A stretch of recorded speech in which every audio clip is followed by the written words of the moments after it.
Flug AF 4590 mit Ziel New York. Es sollte eine Traumreise werden. Um 16:44 Uhr, kurz nach dem Start vom Pariser Flughafen Charles de Gaulle, ist sie zu Ende. Nur 2 Minuten hält die Concorde sich in der Luft. Dann stürzt sie mit 100 Urlaubern an Bord, darunter 96 Deutsche, aus 50 Metern Höhe ab.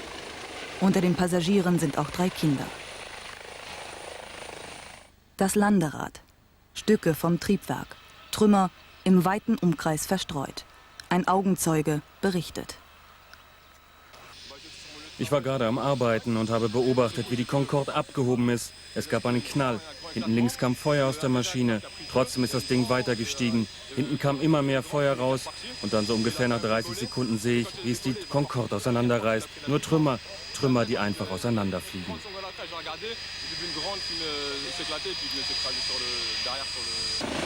Der Ort der Katastrophe. Gonesse am Rand von Paris. Die Concorde stürzt mit ihrer spitzen Nase voran in das Nebengebäude eines Hotels.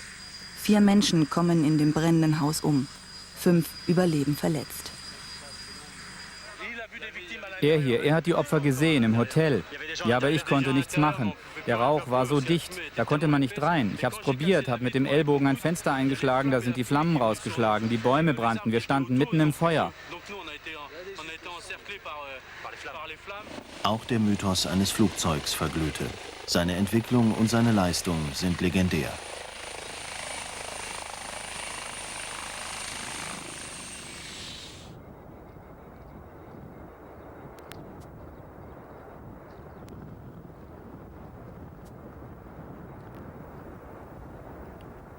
Die Concorde, das Flugzeug der Superlative.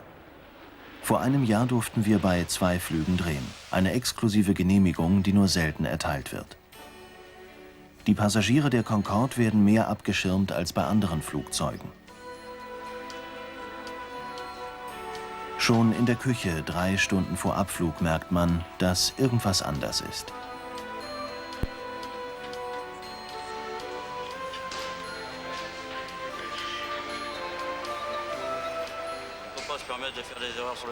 Bei der Concorde können wir uns keinen Irrtum erlauben. Da passen wir ganz besonders auf.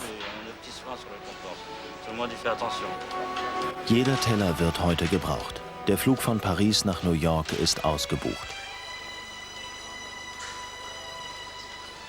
Emmanuel Pellissier hat heute ein Abendessen in Manhattan und will morgen schon wieder in Paris sein.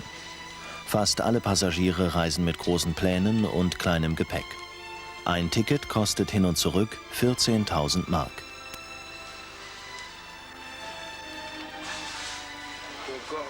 Mit der Concorde ist das Fliegen noch ein Abenteuer, nicht wie Busfahren. Ich fliege viel und je schneller, desto besser. Vom Check-in zum Flugzeug nur wenig mehr als 100 Meter. Die kürzestmögliche Strecke auf dem Flughafen Charles de Gaulle. Die Concorde genießt Priorität, kein Warten bei Start und Landung und oberste Diskretion in der Lounge, die für andere Passagiere gesperrt ist und normalerweise auch für Kamerateams. Das Gästebuch würde jeden Autogrammjäger in Aufregung versetzen. Jean-Jacques Arnaud, Michael Jackson, Barbra Streisand, Bruce Willis. In nicht mal einer Woche. Ja, den haben wir ja auch gehabt. Und einige Tage vorher seine Frau, Demi Moore. Ich schätze mal, dass jeder 10. unserer Gäste eine Persönlichkeit aus dem Showbusiness ist. On a à peu près 10% de nos passagers sur le Concorde qui sont des personnages du showbusiness. Die Atmosphäre ist gedämpft wie in einer Kirche. Wer sich unterhält, flüstert, um das nächste Separé nicht zu stören. Voilà. Merci. Pourquoi vous allez en Concorde aujourd'hui? Ich nehme die Concorde, weil sie das schnellste Verkehrsmittel ist. Ich muss jetzt sofort nach New York und mit der Concorde bin ich ruckzuck da.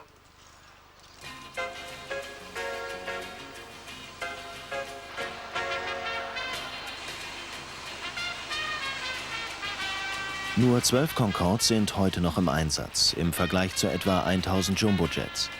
Beide Typen sind gleich alt und als sie entwickelt wurden, war nicht klar, wer von beiden das Rennen auf dem Weltmarkt machen würde. Viele glaubten in den 60er Jahren, die Concorde werde das Flugzeug im Jahr 2000 sein. Der Pilot, Edgar Chillot, einer von 30 Kapitänen mit der Lizenz für die Concorde. Noch 40 Minuten bis zum Start. Für den Fall, dass sein Check einen Defekt zutage bringt, steht eine Ersatz-Concorde startklar.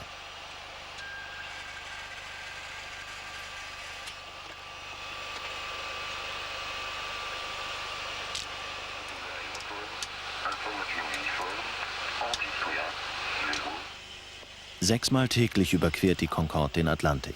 Doppelt so schnell wie eine Gewehrkugel fliegt. Viele Passagiere sind Stammgäste der Crew. Unsere Passagiere sind meist Stammgäste, zu 70% Geschäftsleute aus Paris oder New York. Ein Drittel spricht Französisch, ein Drittel Englisch und ein weiteres Drittel kommt aus einem anderen europäischen Land. Man weiß dann, der und der ist da und man kennt die Leute, aber es würde niemand sagen, schauen Sie mal, der ist jetzt, was weiß ich, Ministerpräsident sowieso, oder das ist nicht der Fall.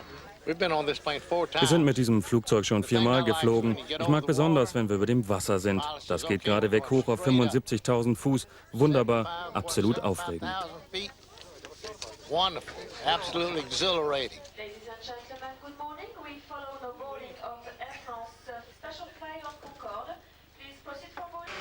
Noch 30 Minuten bis zum Start. Die Concorde wird annähernd doppelt so hoch wie ein Jumbojet fliegen und fast 3-mal so schnell.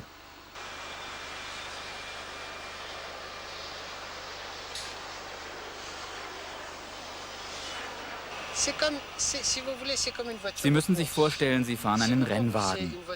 Wenn Sie mit 100 Stundenkilometern daherkommen, ist das ein Auto wie jedes andere. Wenn Sie aber 300 Stundenkilometer fahren, dann dürfen Sie sich keinen Irrtum mehr erlauben.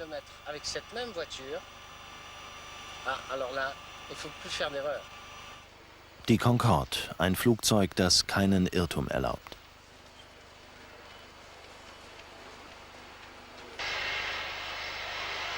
Wir rollen zum Start. Good morning, ladies and gentlemen. My name is Annie Guillou. I'm your person today. In the name of Captain Chillot and his crew, I welcome you on board this beautiful plane, Concorde, flying to New York. Would you please fasten your seatbelt and we wish you a very pleasant flight. Die Concorde hebt ab mit rund 400 Stundenkilometern. Um 185 Tonnen derartig in Bewegung zu setzen, schaltet der Pilot Nachbrenner an, die es sonst nur in Kampfjets gibt. Die Concorde hat 4 davon. Der Lärm der 280.000 PS beim Start ist so stark, dass die Ohren selbst unter dicken Kopfhörern noch dröhnen. Innen ist es erträglich. Ein Blick ins Cockpit von ganz hinten.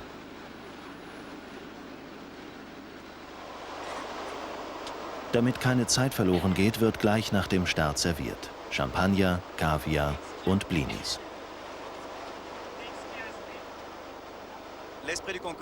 Der Zauber der Concorde ist der absolute Luxus, die Ruhe und der Rausch der Geschwindigkeit.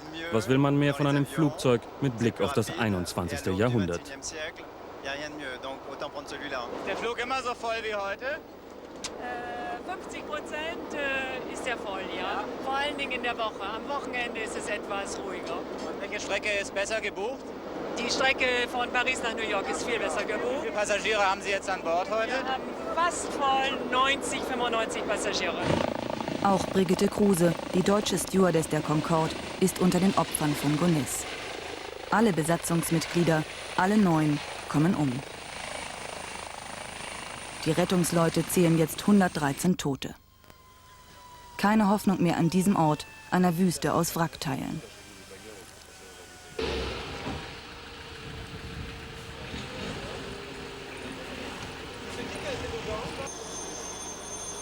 Die Feuerwehrleute löschen.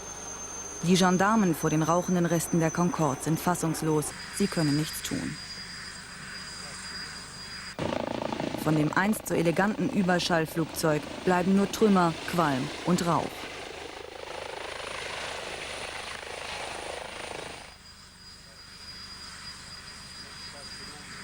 Der französische Premierminister Lionel Jospin eilt sofort an den Unfallort, auch er geschockt.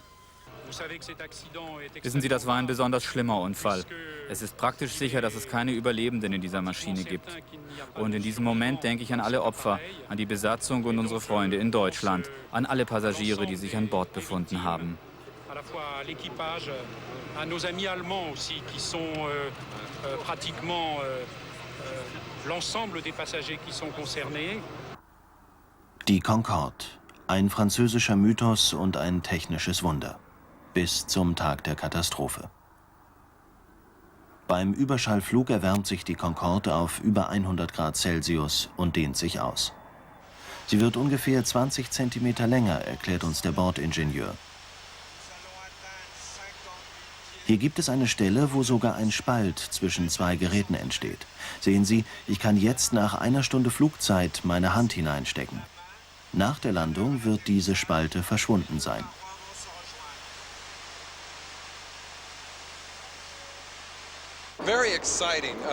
Ein Wahnsinn. Leider muss ich gestehen, ich benehme mich hier wie ein Tourist. Als ich die Anzeige zum ersten Mal Mach 2 erreicht hat, musste ich fotografieren. Unglaublich, wie wenig Leute in ihrem Leben mit Mach 2 fliegen. Und wenn Sie ein bisschen in den Geschichtsbüchern nachforschen, merken Sie erst, wie schwierig es war, überhaupt die Schallmauer zu durchbrechen.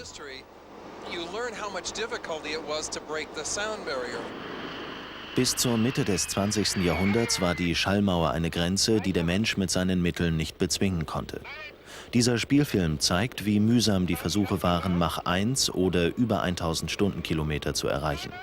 Viele Testpiloten haben dabei ihr Leben verloren, weil ihre Flugzeuge auseinanderbrachen.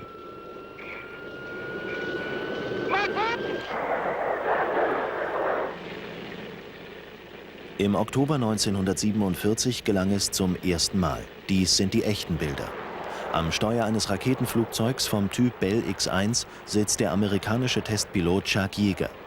Sein Flugzeug hat die richtige Form, die Triebwerke genügend Stärke und er erwischt den richtigen Moment für Mach 1.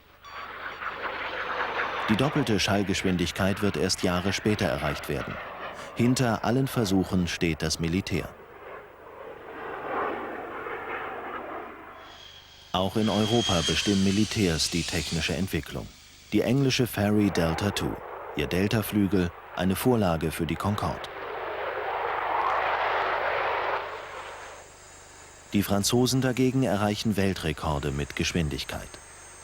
Eine Rakete mit Cockpit, gebaut für Mach 2, die Trident. Von ihrer Kraft und Technik hat die Concorde einiges abbekommen.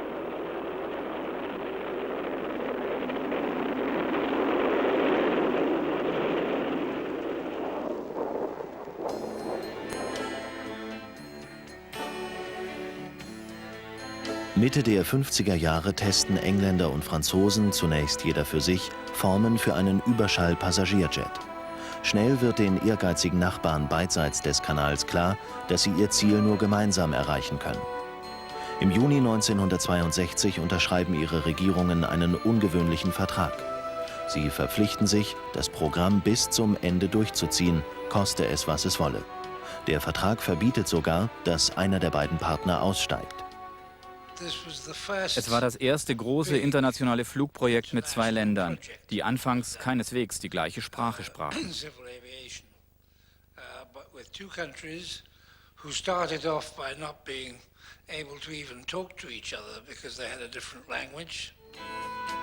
Concorde, geschrieben mit E, wie im Französischen. Dafür lernen die Franzosen wohl oder übel Englisch, die Sprache der Luftfahrt.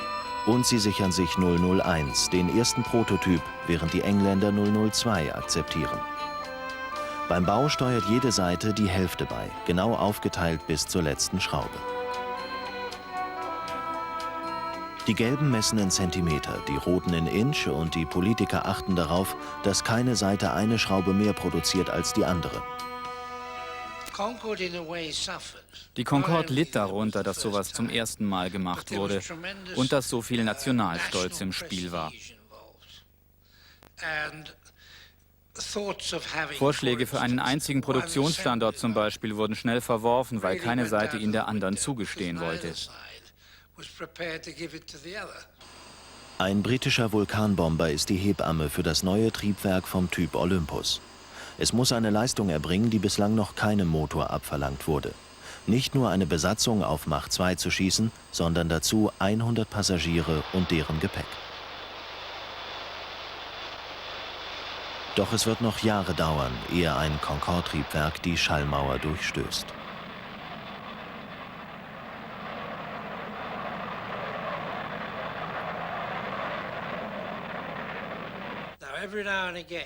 Ständig gab es Probleme, weil die Politik sich einmischte.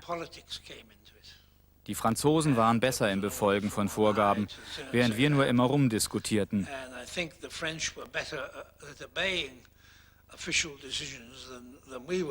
Aber auf der Arbeitsebene lief das Zusammenspiel erstaunlich gut.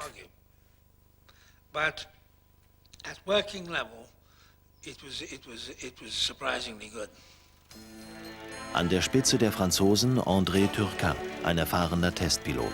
Er hält mehrere Weltrekorde. Sein Gegenüber der Brite Brian Trapshaw, der vorher die königliche Familie flog. Durch den Zwei-Nationen-Vertrag sind die beiden Männer zur Zusammenarbeit verpflichtet, ob sie wollen oder nicht. Zwei gebildete Menschen gleichen Alters und doch zwei Welten. Das Programm war mühsam, weil es keine zentrale Führung gab, nicht einen Verantwortlichen, sondern immer zwei. Wenn ich ehrlich bin, muss ich den Franzosen danken, denn sie drängten darauf, dass es vorwärts ging und dass die Concorde schließlich gebaut wurde.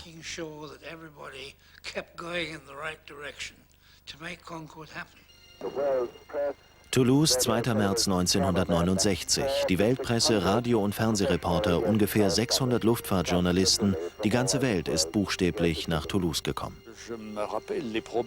Ich erinnere mich an die Probleme mit dem Wetter. Wir mussten die Leute 3 Tage lang warten lassen. Alle waren ungeduldig, nur wir nicht, denn wir können uns die Ungeduld nicht leisten. Endlich Sonne. Der Nebel zieht schnell ab. Hier in Toulouse hat das Flugzeug alle technischen Voraussetzungen erfüllt. Turcat und seine Crew bereiten sich wie gewöhnlich vor, heißt es.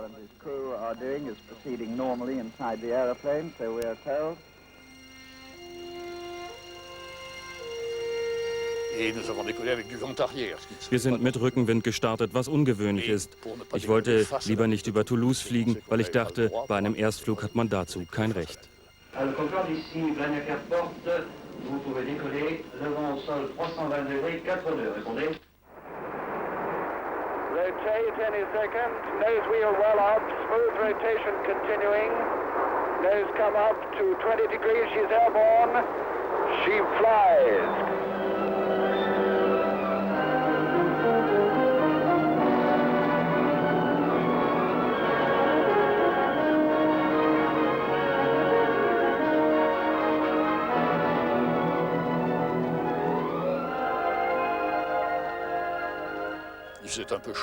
An Bord wurde es heiß, für uns nicht so schlimm, aber für die Elektronik. Deshalb habe ich den Flug etwas verkürzt.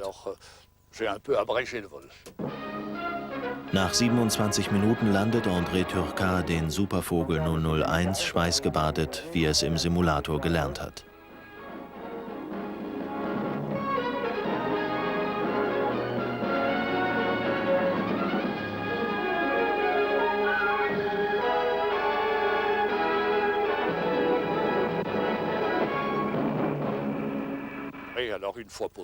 Als wir dann wieder unten waren und vor dem Hangar die Maschine abstellten, wartete die Presse, das Fernsehen, die Journalisten, unsere Chefs und unsere Frauen. Da ist uns ein Stein vom Herzen gefallen.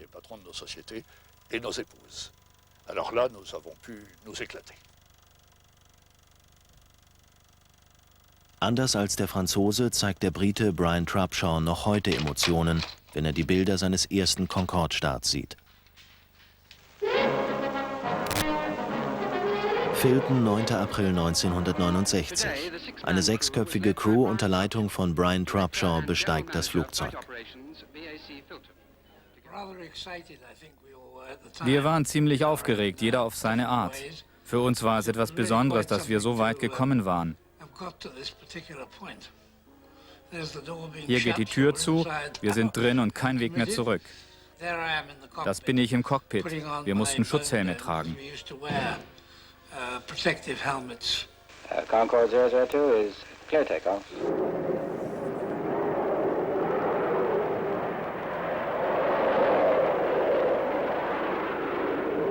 Ein gelungener Start, der dem Französischen nicht nachsteht.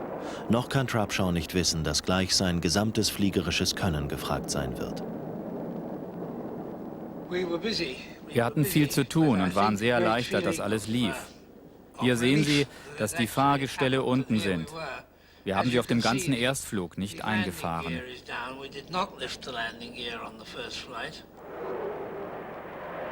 Plötzlich stellt Trubshaw fest, dass ein wichtiges Gerät defekt ist, sein Höhenmesser. Zur Sicherheit ist er im Prototypen zweimal eingebaut. Doch auch der zweite Höhenmesser funktioniert nicht. Nach 22 Minuten bricht Trubshaw seinen Flug ab. Weil beim Erstflug beide Höhenmesser ausfielen, musste ich nach Gefühl und Augenmaß landen, die Höhe selbst einschätzen.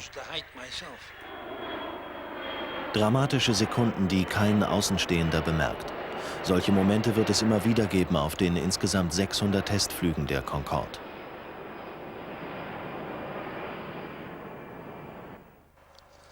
This is 002. Das ist der britische Prototyp 002, mein Flugzeug, wenn Sie so wollen. In diesem Prototyp haben Sie eine miserable Sicht nach vorn, sehen Sie? Nur durch diese 2 Gucklöcher. Und der Sichtschutz war noch nicht ganz durchsichtig wie später beim Serienmodell.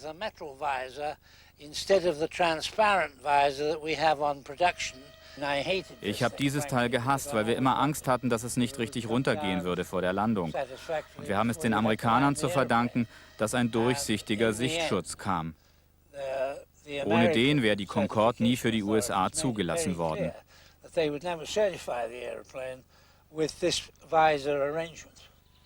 Die schlechte Sicht im Cockpit der Concorde war noch ein vergleichsweise geringes Problem. Ein viel größeres war dieser Mann, Andrei Tupolev, legendärer Flugzeugbauer der Sowjetunion. Auf Anweisung des Kreml entwickelte er mit seinem Sohn ein Konkurrenzmodell zur Concorde. Die Tupolev, kurz Tu-144, im Westen auch Konkordsky genannt. Die Ähnlichkeiten sind kein Zufall, sagen viele im Westen.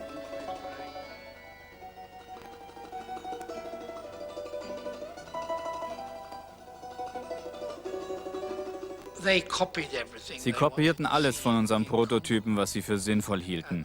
Vieles ist in der Concorde dann nie zum Einsatz gekommen, weil es nicht gut genug war. Für die Sowjetunion ist die Tu-144 ein politisches Prestigeobjekt wie der Sputnik. Gearbeitet wird mit allen Mitteln, Spionage eingeschlossen. Der Westen ist entsetzt, als der Pariser Aeroflot-Vertreter mit den vertraulichen Produktionsprotokollen der Concorde verhaftet wird. Die Sowjets ihrerseits bauen heimlich und erreichen ihr Ziel mit Biegen und Brechen. Am 31. Dezember 1968 macht sich die Mannschaft unter Ausschluss der Öffentlichkeit zum Start klar. 3 Monate bevor die erste Concorde in Toulouse abheben kann.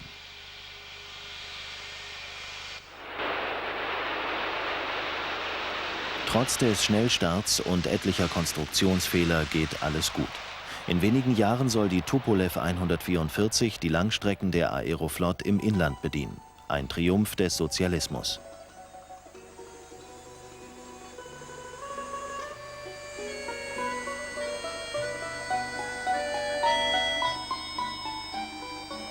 Bereits im Juni 68 Mach 1, 4 Monate vor der Concorde.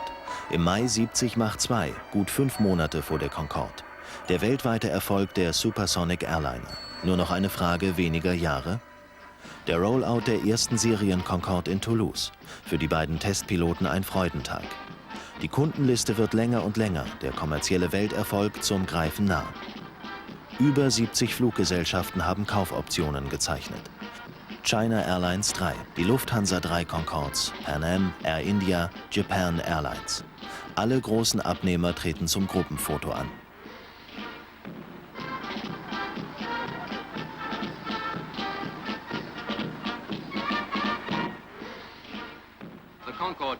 Die Kunden der Concorde vertreten durch ihre Crews. Alle großen Fluggesellschaften haben Optionen für die Concorde abgegeben. Der potenzielle Verkaufswert liegt bei mehreren 100 Millionen Pfund.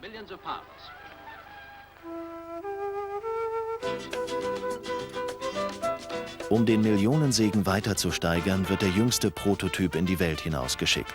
Die Botschaft der Werbetour lautet: So sieht das meistverkaufte Flugzeug im Jahr 2000 aus. Diese Botschaft wird nur von wenigen in Zweifel gezogen.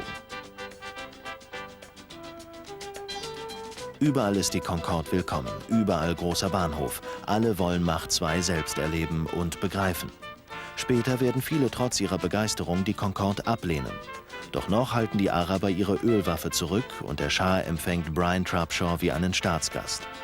Während die Franzosen eher die Bauphase dominieren, entwickeln die Briten eine Meisterschaft im Marketing.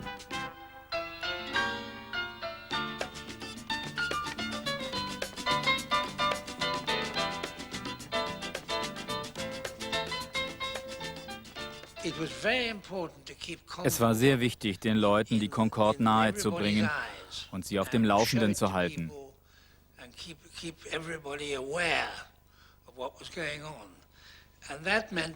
Deshalb hatten wir viele Prominente zu Besuch.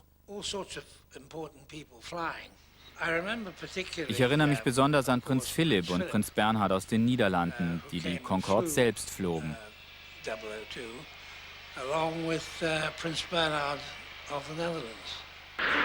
Den Briten ist die Concorde längst eine nationale Herzensangelegenheit. Bei Flugshows wie dieser in Farnborough wird die Donner Lady bis an die Grenze ihrer Leistungsfähigkeit geflogen, um auch die zu beeindrucken, die sich nie ein Ticket werden leisten können. Schließlich finanzieren auch sie die Entwicklung der Concorde mit ihren Steuergeldern.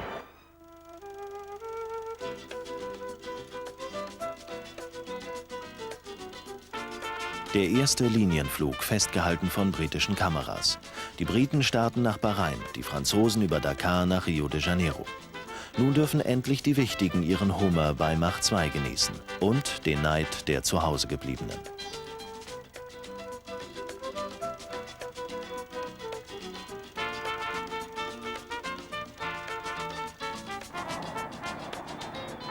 Trotz der stolzen Ticketpreise sind die Flüge nach Südamerika nicht profitabel.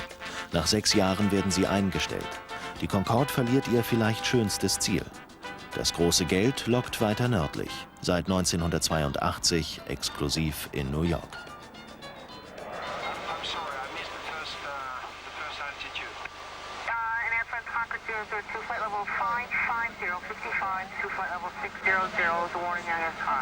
Unser Flug von Paris ist nach gut 3 Stunden gleich zu Ende. Trotz heftigem Gegenwind über dem Atlantik keine Verspätung. Einfach Gas gegeben. 85 Tonnen Treibstoff. Nun ist die Maschine nur noch halb so schwer wie beim Start. Die Tanks sind leer. Das Flugzeug kann noch genau 5 Minuten fliegen. Die Fluglotsen in New York geben der Concorde wie immer Priorität.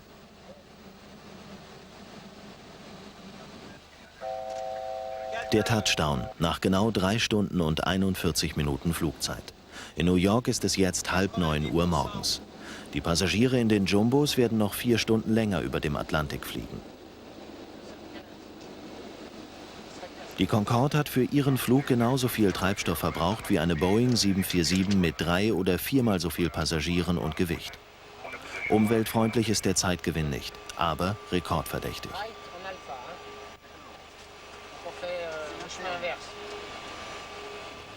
Die Briten haben New York sogar schon in weniger als 3 Stunden geschafft. Wo sind sie bloß heute, die Briten? Ihr Frühflieger müsste jede Sekunde starten.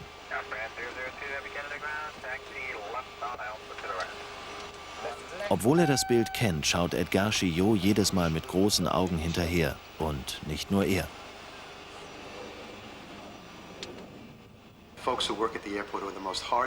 Unsere Leute auf dem Kennedy Airport erleben ja viel, aber wir drehen uns immer noch um, wenn die Concorde kommt. Sie hat was Wunderbares, das die Leute innehalten und staunen lässt.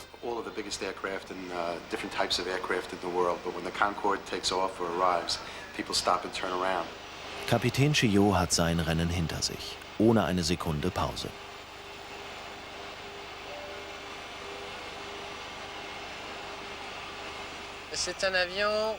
Dieses Flugzeug fliegt immer am Anschlag.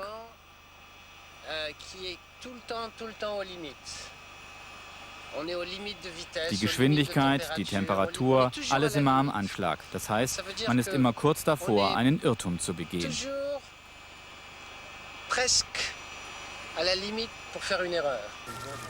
Gendarmen sperren den Ort ab, an dem die 113 Menschen starben. Mehr können sie nicht tun.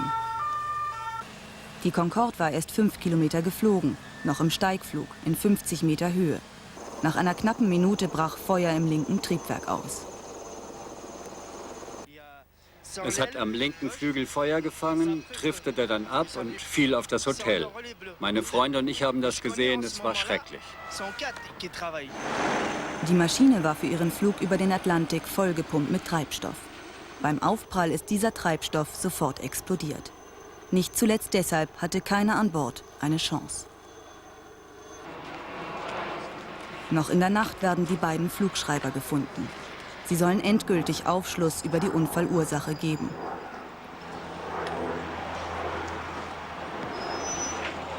Schon zuvor hatte die Air France bekannt gegeben, die Maschine hatte einen Triebwerksschaden.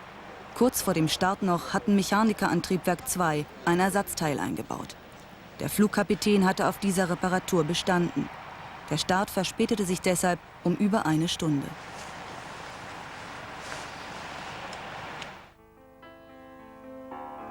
New York, das Traumziel der Concorde. Hier sitzt das große Geld und das große Geschäft. Wer die Concorde von Paris oder London nach New York nimmt, halbiert die Flugzeit im Vergleich zum Jumbojet. Außerdem erspart man sich den Jetlag.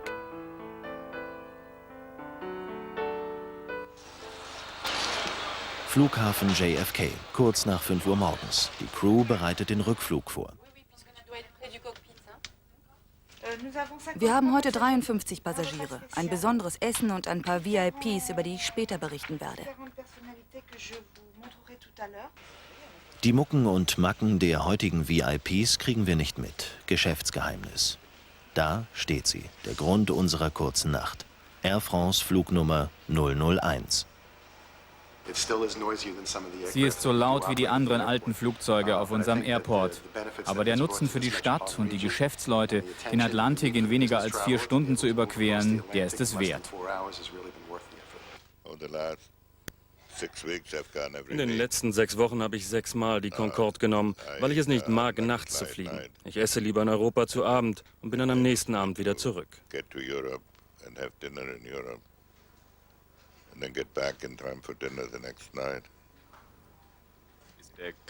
Ist die Concorde für Sie ein Statussymbol? Nein, die reine Bequemlichkeit. Der Start um 8 Uhr New Yorker Ortszeit. Diesmal werden wir von Anfang an im Cockpit drehen. Nach einer unangenehm scharfen Kurve, die Anwohner vor New Yorker Gerichten erzwungen haben, klappt Kapitän Chillot den Schutzschirm für sein Cockpit auf. Mach 2 würden seine vorderen Fenster sonst nicht aushalten.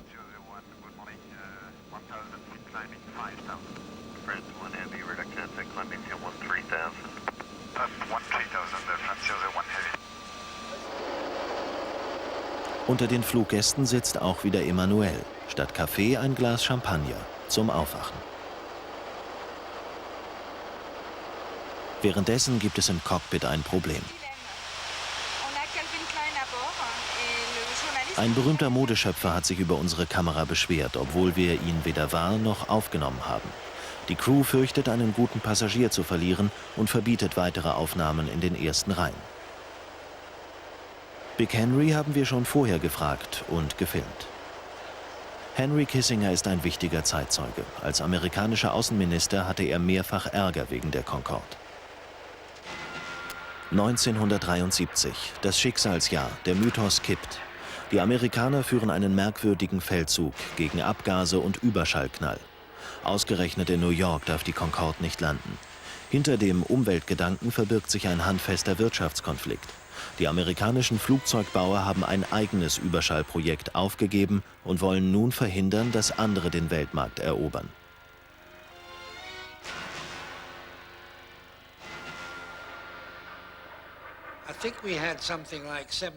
Wir hatten an die 77 Kaufoptionen für die Concorde, aber eine nach der anderen wurde zurückgezogen. Am Ende blieben nur Air France, British Airways und Pan American übrig. Als sich dann auch die Pan Am zurückzog, das war ein heftiger Schlag.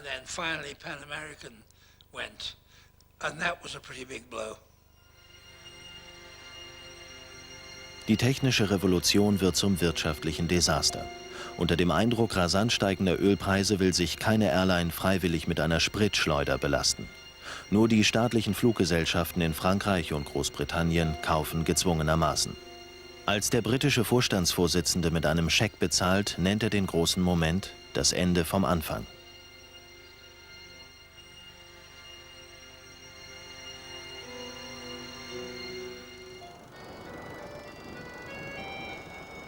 Die Amerikaner ohne eigenes Überschallpassagierflugzeug, die Concorde wirtschaftlich zum Scheitern verurteilt. Doch den tragischen Höhepunkt erleben die Sowjets, ausgerechnet in Paris. Bei einer Flugschau vor 200.000 Zuschauern ist André Turcat zum Mitflug in der Tupolew 144 eingeladen. Doch er verschiebt ihn um 2 Wochen. Das rettet sein Leben.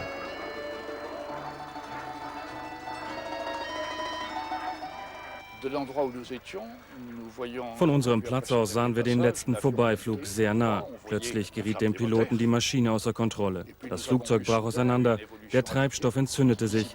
Ein großer Schock für uns. Es waren unsere Kameraden.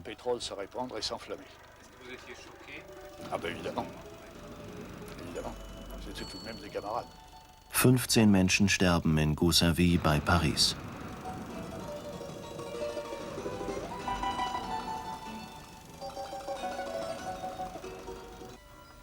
Der Concorde ist dieses Schicksal 30 Jahre lang erspart geblieben. Keine Abstürze. Sie galt als das sicherste Verkehrsflugzeug der Welt. Das ist Leuten wie Roland Reniart zu verdanken, der die Concorde wie eine Geliebte versorgt. Sein Team nimmt jede der französischen Maschinen alle 6 Jahre auseinander. 9 Monate wird sie dann auf Herz und Nieren geprüft.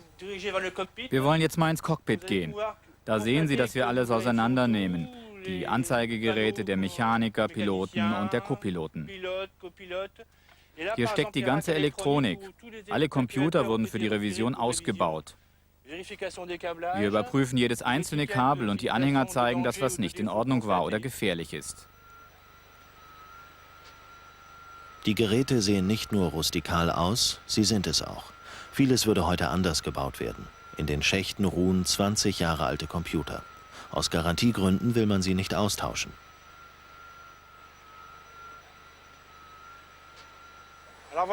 Und hier sehen Sie eine Spezialität der Concorde, das kleine Loch vorne. Hier wird Luft angesaugt, um die Geschwindigkeit zu messen. Weiter hinten in der Nase steckt eine Antenne für das Wetterradar. Und was genau verbirgt sich dort? Das Wetterradar erkennt Wolkenfelder, Gewitter und Turbulenzen. Für jede Flugstunde 20 Stunden Service, 5-mal so viel wie für einen Jumbojet. Trotzdem arbeiteten die Concordes nach den reinen Betriebskosten profitabel. Diese Maschine ist 20 Jahre geflogen. In den Büchern ist sie wegen der niedrigen Zahl an Flugstunden erst halb abgeschrieben. Das Flugzeug hat also noch mindestens 10 Jahre, bis wir es wieder auf den Prüfstand stellen. Aber bis zum Jahr 2010 wird es fliegen. Und so stellen sich die Ingenieure bisher eine Nachfolgerin der Concorde vor, wenn es sie denn jemals geben wird. Sie fliegt bislang in den Computern der Aerospatiale in Toulouse, wo der Airbus gebaut wird. Dessen Keimzelle war das Concorde-Team. Volkswirtschaftlich ist der alte Supervogel dann doch nicht zum Pleitegeier geworden, trotz der Milliardenverluste, für die die Steuerzahler in Frankreich und Großbritannien aufkommen mussten.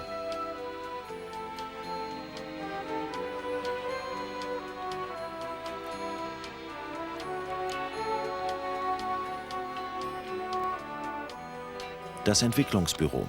Serge Bornet forscht mit einem Dutzend Mitarbeitern in großer Freiheit, aber auch ohne konkreten Auftrag. Ziel ist ein umweltfreundliches Überschallflugzeug mit doppelt so viel Plätzen wie in der Concorde. Konkurrenten sind wie schon einmal die Amerikaner. Die NASA hat ein 3-jähriges Entwicklungsprogramm gerade abgeschlossen. Beim Überschallflugzeug der 2. Generation sehe ich keine technischen Probleme, die nicht zu lösen wären. Das Schwierigste ist vielmehr, ein rentables Flugzeug zu bauen. Die Amerikaner gehen momentan mit großem Aufwand voran, aber am Ende wird es wohl nur ein einziges Modell geben, von dem vielleicht 500 oder 1000 Stück gebraucht werden. Deshalb ist meiner Meinung nach kein Platz für Konkurrenz. Wir brauchen eine internationale Zusammenarbeit mit den Amerikanern und vielleicht auch mit den Japanern. Probablement 2 types d'avions différents. Il devrait y avoir un seul avion international, construit donc en coopération entre Américains, Européens, voire les Japonais. Ob es nach dem Absturz nun überhaupt weitergeht mit den Plänen für eine neue Generation der Concorde, ist ungewiss. Unser Flug ist mittlerweile in New York gestartet. Über dem Meer erreicht er Mach 1, Schallgeschwindigkeit. Und so ist der Überschallknall im Cockpit zu hören. Nämlich gar nicht. That's correct, FedEx Nach gut 3 Stunden schon die Vorbereitungen zur Landung in Paris. Die Schutzhaube wird wieder eingefahren. Kurz darauf wird die Nase der Concorde abgesenkt werden, um den Piloten eine bessere Sicht für die Landung zu geben.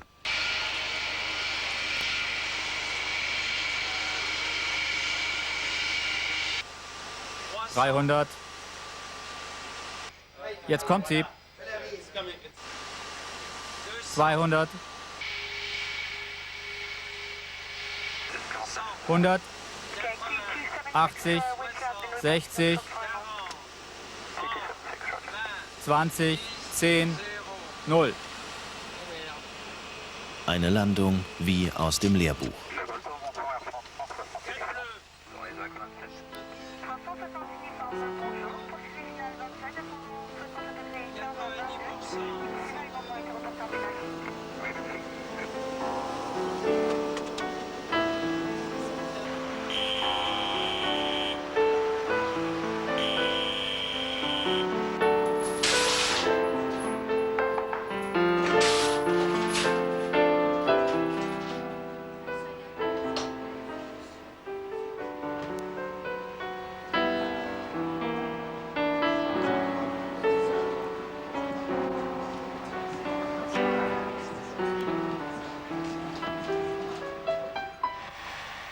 Die Concorde, bis zu diesen Bildern das sicherste Flugzeug der Welt.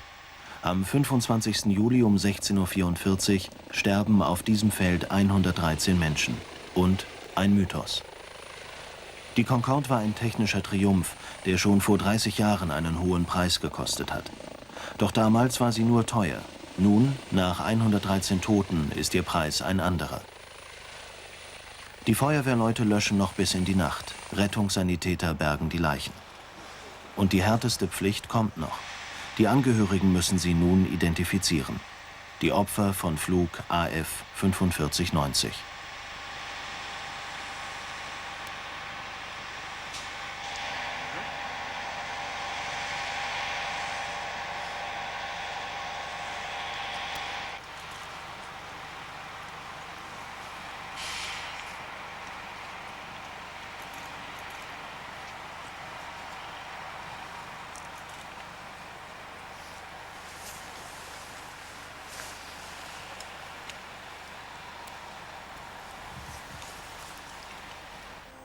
Ein Tag später geht der Linienbetrieb mit dem Überschallflugzeug weiter.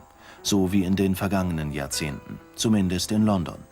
Am Flughafen Heathrow checkten die Passagiere für den ersten Flug des Tages nach New York ein. Mit der Concorde.